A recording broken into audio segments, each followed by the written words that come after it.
We have been embroiled in a pretty significant debate over the past several months. And I often say, as a member of the Ways and Means Committee, I've learned an awful lot about healthcare. I've learned an awful lot about America. I've learned an awful lot about politics. I have a lot more to learn.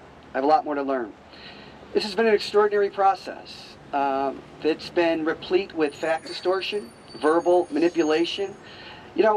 When I got involved in government, I believe that good facts went out at the end of the day. A good, rigorous debate based on factual information. When I see members of Congress, in the House and the Senate, deliberately mislead people to confuse them because they oppose any progress in healthcare reform, it's shameful. It's shameful. Amen. And this nation, this good and generous nation, is much better than that. Here's what I came to learn. When the healthcare debate started, this amorphous concept called the public plan was advanced, and nobody really defined it. And we received a letter from the president when this debate kicked off, and he made reference to two places, the Cleveland Clinic and the Mayo Clinic. Now, I know the quality of the Cleveland Clinic. People from all over Western New York, despite having a significant health care infrastructure, travel to the Cleveland Clinic. Why? Because of the quality. So what I decided to do, in addition to all the reams of documentation that we had to go through, I called the president of the Cleveland Clinic. His name is Dr. Toby Cosgrove. And I just said, look, can you help me understand, why is it that everybody's making reference to you? What is it that you do different? Well, after about an hour, the lights went on. The Cleveland Clinic is a public plan. It's a not-for-profit. The monies that are made there are invested back into healthcare. It is highly integrated. It is highly coordinated.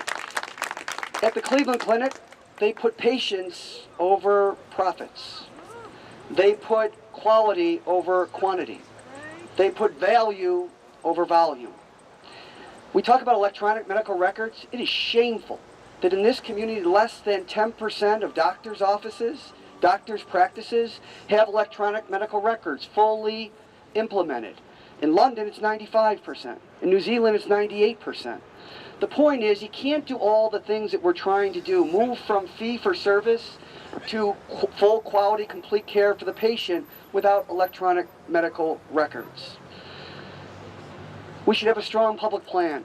Why? Because we need a countervailing force to private, for-profit insurance. You know the individual stories of what the private insurance companies do because they can. There's no competition. We need a countervailing force, a strong countervailing force, and that's found in a strong public plan. It's found in a strong public plan.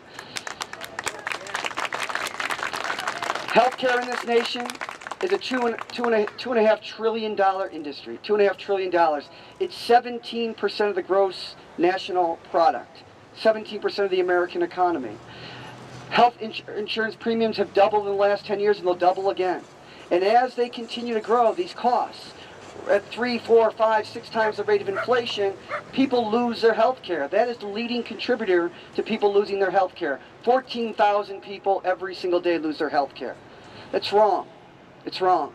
So, you pay $2.5 trillion, more than 50% of any industrialized nation for health care. We should be number one, right? Yes.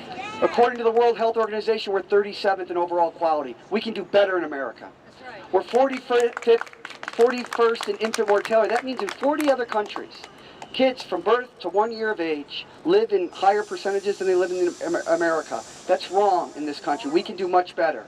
We're dead last in preventable deaths out of any industrialized nation. We can do much better. People in this nation should be indignant that we haven't made more progress. This has been a debate that's been going on for 70 years. And I often say that healthcare reform in this nation doesn't need a finish, it needs a start. We're going to start this year when the House and the Senate come together, do a plan with a strong public option, and the President signs this into law by the end of the year. Thank you for your leadership. Thank you for all your support.